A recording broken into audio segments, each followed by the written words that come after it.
Prezantuesja e njohur gjendet e vdekur në shtëpinë e saj. Dyshohet se shefja e Food Network, Anne Burrell, ka vdekur. Ajo ishte 55 vjeçe. Personaliteti televiziv u gjet pa ndjenja rreth orës 7:50 të mëngjesit në shtëpinë e saj në Brooklyn, New York. Të martën në mëngjes, tha një zëdhënës i departamentit të policisë së New York City për Page Six. Shkaku i vdekjes nuk është përcaktuar ende, edhe një hetim është duke u zhvilluar.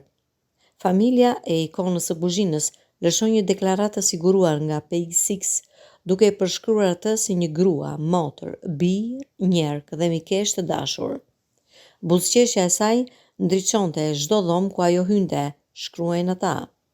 Drita e anës rrezatonte shumë përtej atyre që ajo njihte, duke prekur miliona njerëz në të gjithë botën. Edhe pse ajo nuk është më me ne, ngrohtësia, shpirti dhe dashuria e saj e pakufishme mbeten të përjetshme.